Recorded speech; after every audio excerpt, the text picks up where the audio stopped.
Walking Digital Corridors. This morning, we are talking about storytelling for differentiation. So last week, if you joined us, we were talking about storytelling. We kind of touched on we kind of touched on the importance of telling your personal stories, or stories that you can tell to create a stronger connection with someone that you perhaps haven't met yet. Or you've met, but you haven't had an opportunity to, to build rapport. And so, today's discussion is really about looking at stories that you can tell that differentiate you, but also the value proposition in the company that you represent, as a way to kind of really, if we think about driving a competitive advantage today, and for the most part, we all sound the same. So what stories can we tell that differentiate us and the value proposition that we provide to our customers and our buyers? And I am joined by Jordan Abbott, also known as the Sales Poet. I guess the Sales Poet sort of lends itself to the topic. I try to tell stories in outside of the box ways, and one of the ways that I do that is by creating parody music videos. Make a bit of a tit out of myself in the process, but I have good fun. You do, and good videos they are, I must say. Cool. So in order to kick the conversation off this morning, I wanted to frame the most effective way to view storytelling, because I think there are no shortage of storytelling courses out there, and I'm sure many of our listeners have been through some sort of storytelling training. But I think the thing for me that is missing for the most part is really bringing into focus what your commercial objectives are, and for that year, and where you might be tracking in terms of your performance for that year. So what is your current pipeline? What's your confidence within that pipeline? How strong do you believe it is? Where do you feel the gaps are within your pipeline? And so how can stories that you design help you overcome some of those challenges as a salesperson, and achieve your commercial objectives? And so, as I touched on already, last week it was about stories that help build a stronger connection and build rapport. Today it's about stories for differentiation, and I want to dig into a success story framework, really, because if we think about the fact that if we have a qualified opportunity, it's relatively easy to then look at where we might be in that sales process, or where our buyer might be in the buying process, and then we think about designing a story that would apply to that situation. We're not always lucky enough to have many of those, and so what about the use case for when we're struggling to connect or meet with our territory, and then telling that story or creating that story that you can then use on your social media to try and engage your audience. Now, a lot of, for many years, in fact, I would use case studies, AKA a success story. But for the most part, those case studies would be written as if the vendor I was representing was the hero. And actually, when you think about it, that's quite egotistical. And one challenge we have as salespeople is when we open our mouths, buyers, for the most part, choose not to believe us. Certainly not until they've built some degree of trust between us. And so, for me, the most effective type of success story is a success story where the client that we worked with is the hero, and we, as in the company that we work for, was the guide. You know, we came in, we helped the client understand the problem that they're facing, and together we worked out a plan that would help them avoid failure and achieve success. You know, very similar to to Luke Skywalker and his mission to blow up the Death Star, and Obi-Wan Kenobi being the guide to help him achieve that. Yeah. So you know, what examples have you got, Jordan, of, you know, telling stories, and how do you kind of view storytelling, specifically success storytelling? Yeah, I just to sort of to a point that you just made surrounding the perspective that you're telling the story from. I think case studies or success stories, as you said, fairly egotistical, and I think it sort of portrays the solution as the silver bullet. Mm. As we know, it doesn't exist.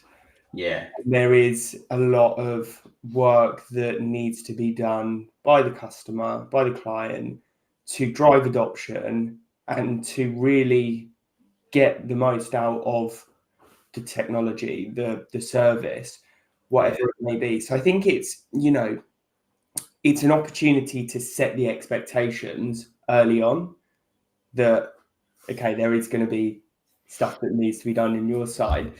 I just ahead of the show as well, I was doing a bit of research, and there's a piece of research by cognitive psychologist Jerome Bruner. I've probably butchered the pronunciation there, but facts that are wrapped into a story are 22 times more memorable than facts alone. Say that again. The dogs were barking. No worries, no worries. So facts that are wrapped into a story are 22 times more memorable than facts alone. So at any point within that that process, the sales process, the buying process, there is a place for a differentiation story. Yeah. If we're thinking about trying to stand out, you know, gestalt thinking, if you're familiar, basically, if we look like everybody else, we're in a room with 15 other people that we're competing against, our chance of being remembered is 1 in 16. Yeah. If we look different in some way, it's you know, they see them or us. If, you know, you're further into the sales process, the buying process, and you are competing against 2-3 others, rather than just throwing facts, uplifts at the wall, how much more powerful would it be if you had a story which exemplified the impact that you had, right? And given that it's more memorable, given that it's more impactful, when your champion is trying to build consensus, as you said, you know, Luke Skywalker with the team, it's really about trying to get everyone on side, and storytelling is a great way to do that. Yeah. And making sure, when we think about the structure of a good story, making sure there are those complications in there. Yeah. You know, we know real life isn't a bed of roses, and so our buyers see through that when we tell stories that are full of success. Yeah.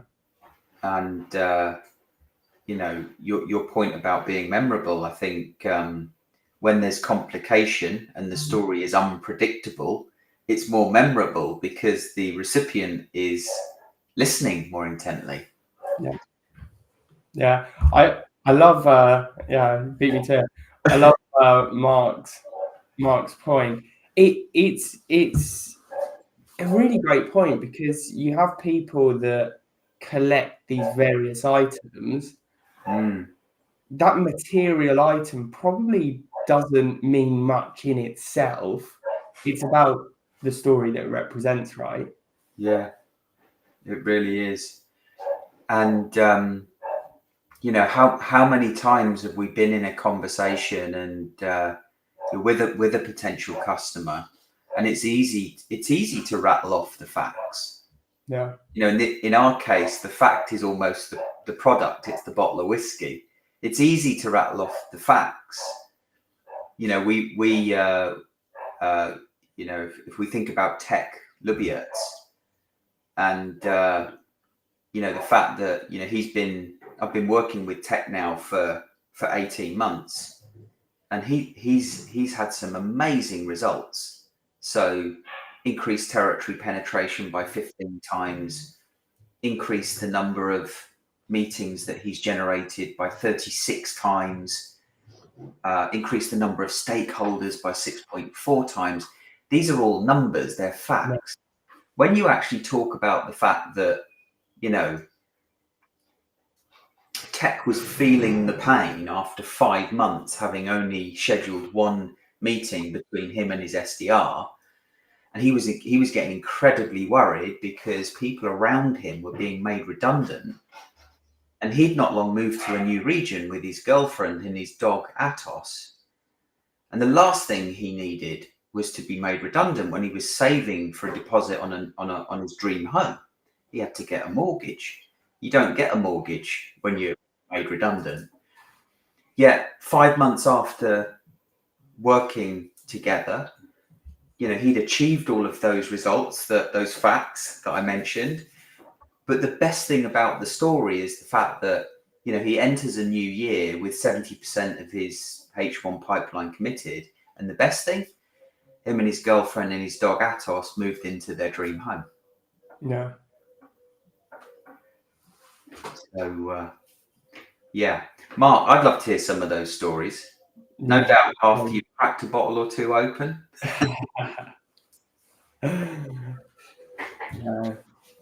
No, it's a great point. I think I think it's completely necessary and something that we're sort of seeing across the board. It's taking that sort of layer deeper, and as we're talking, not sure why, but the sort of growing prominence of the sort of sports focused documentaries comes to mind, and I think that there is a link, or in my mind at least, tell me how legitimate it is. But when you think of sports, it's typically very data driven, right? Someone wins, someone loses, someone scores so many goals, someone qualifies on pole with this time, and we're watching it live. But the success of Formula One recently is, or the growing prominence of Formula One recently is largely down to the stories that are going on behind the scenes that are being told or shown on Drive to Survive. It's you're building that closer relationship to the fans in that instance, but in a B2B world, it's those stories, that relatability, that differentiation in people's minds that really dictates the success or failure. I was chatting with someone the other day that was talking about Sales Loft and the content, and he was saying, if I think of Sales Loft, I don't really seem to remember seeing any of their content on any socials. But when I see that Sales Loft logo, my mind goes to Tom Boston or Charlotte Johnson. These people that are telling these stories in outside of the box ways, and that is creating that differentiation in people's minds. Yeah, and how people can relate to the humour, to the challenge that they might be, making funny or making fun of. I think that's you've hit the nail right on the head there. It's the challenge in the story is so important, because that's what your buyer will or will not relate to. And I think that's why vanilla success stories and case studies just don't cut it, because they're the same story that everyone in your organization is going to tell. You've got to take that story and tailor it to the individual in which you're telling it to, and understanding in great detail that story, and highlighting the complication within that story that is relevant to your buyer. I think if you do that, that's when your buyer, your recipient that you're telling your story to, is going to be relating to the story. That's when they're going to be putting themselves into your story in their own mind. Yeah. And that's when the connections are really made. Yeah, it's a really good point. It's hard to connect with facts. If you can tell that story, try and encourage that sort of catharsis, and that, as you said, putting themselves in that position, trying to think of how they'd feel, how they'd react, or maybe not putting themselves in that position, but having that aha moment where it's like, do you know what? My team's been feeling this for so long. We hadn't thought about it in this way. That's quite intriguing. Yeah. The other thing I think with storytelling is it's very easy to create a story with too much detail in it, too many facts. You feel like, well, I've got to tell the recipient everything that happened, and actually, similarly to a demo, that vanilla demo, I'm going to show them everything, and it's just overwhelming. Yeah, exactly. But actually, the best story, perhaps unlike a demo, but the best story is when you're leaving something to the imagination, so that your recipient, your buyer is able, they have the freedom to put themselves into your story that you're telling, and think about how it relates to them. I think when there's too much detail, it has a counterintuitive effect, the opposite effect that you really want. Hi, Peter. Nice to see you. I should probably say at this point, in case anyone was wondering why Jensen isn't here, he had a spider bite this week and had a funny reaction to it, and has had to go to the doctors, and he's on antibiotics. I'm pleased to say that he's recovering very well, but he was dehydrated and had really low blood sugar levels as a result. So he's not feeling too great. So Jensen, we miss you today, and get well soon. Yeah, hopefully we'll be back next week, and we'll have Peter Parker joining us. Indeed. And if anyone knows Jensen, that is funny, because he will undoubtedly be thinking that he's turning into Spider-Man with superpowers. But yeah, great question here, Jensen. What would be your top tip to keep the recipient engaged with your story? So I think there's a few things. Shall I tackle that first, Jordan? Yeah, go on. I think firstly, you need to design a story within a framework that has specific events. That's the first thing. So, if it's a relatively simple story, you can use 4 events. If anyone's familiar with the simple story framework, there's a setting, there's a complication, there's a turning point, and then there's a resolution. By using a framework, it's easy for your recipient to understand your story. The second thing is, you need to have a sequence of events. if you have a sequence of events and you're sort of framing timelines, touching on timelines, it's easy for your recipient to follow. They don't get lost in your words. Then I think you need unpredictability. So as human beings, we typically, our minds will predict things, right? If you're telling a story that's predictable, it's very easy for someone just to switch off because they feel like they know the outcome of the story. If you make sure there is surprise, unpredictability, fear, like emotions in your story, then you'll keep your recipient engaged. And then finally, I would say you've got to have a business point. So even if you're telling a personal story, make sure you have a business point that's relevant to the person that you're talking to. I don't know if you'd add anything there, Jordan. Yeah, not necessarily to the actual storytelling, like in the moment. I think it comes back to what you do before with the research and the preparation. So whenever I was acting, the rehearsals, that repetition will bring to light other sort of nuances each time you do it. So you'll learn different ways of telling it. Where can I put the emphasis here? What does that affect? But then additionally the research, so that you can ensure that the story is going to be relevant. Yeah. So research ahead of the call, and it doesn't have to be, perfect. And there's a great post that I saw ages ago from Sherry Levetkin that was talking about trying to find that commonality. And it doesn't need to be, oh yeah, we both love gardening.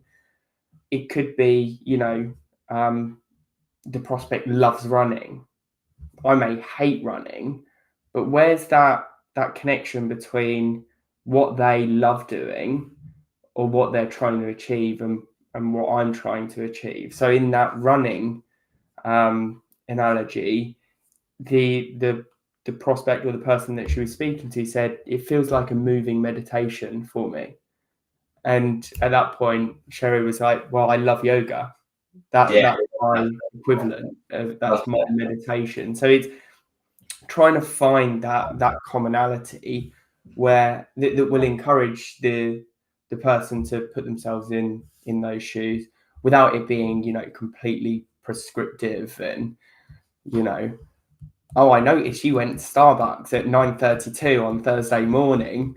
I also went to Starbucks, and while I was at Starbucks, I was thinking, how can I increase my meeting generation rate by 4x? And it was that point that I thought about, which is completely unbelievable, trying to get to that business point by something that's completely unrelatable. So, I think it's that research, that prep, and then just the repetition, because you want to know your story so well that in the moment you can react to how something's being told, or you've just done some intros and someone's told you a story about what they did on their weekend, and you can take a little bit or tailor the story to include that so it feels even more relatable.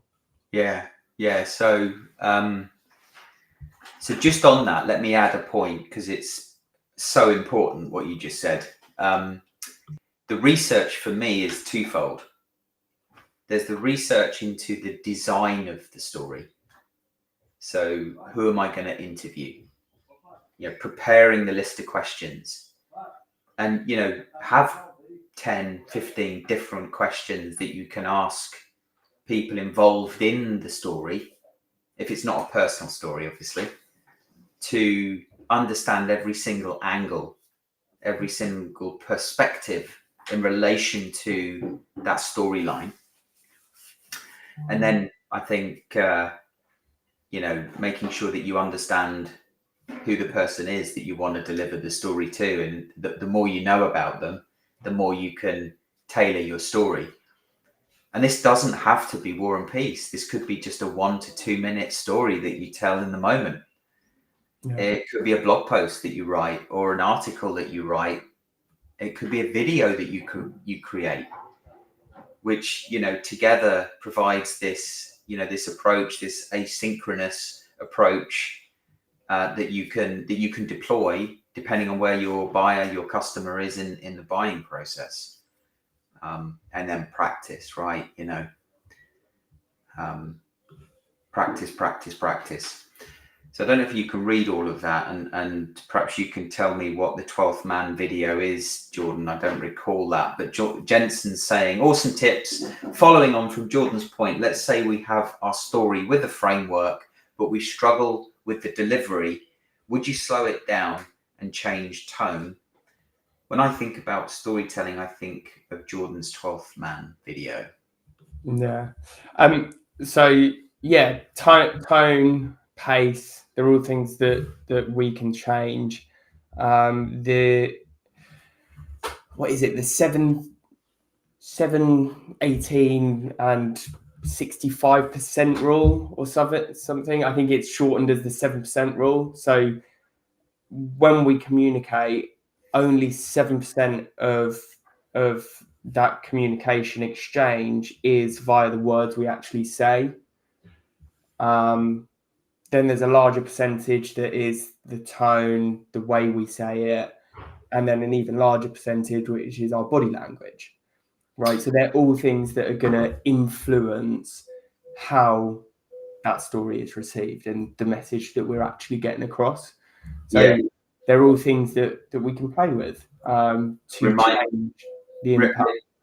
It reminds me, people don't remember what you say, but they do remember how you make them feel. Yeah, and that's what that's the objective here, right? And then the 12th man video that Jensen's referring to, it was a piece that I did a while back about football hooliganism and corruption in yeah. The 12th man being the additional man on the football pitch, or woman, person. Yeah. Good, brilliant discussion. I feel like we could carry on talking for hours, but I think we've got to end it there. Thank you, Jordan, the sales poet. Thank you. Thank you, Jensen, for your contribution today, even though you weren't here in person. And to Mark and Peter and Jackie for your comments this morning. Thank you all. Until next time on Walking Digital Corridors, I feel like we should continue on the theme of storytelling, but perhaps go into the, enter the end of the purchase process or the buying process, where building consensus is often one of the hardest things for salespeople to do effectively.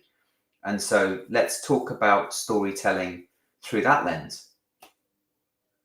All right. Enjoy the rest of your week.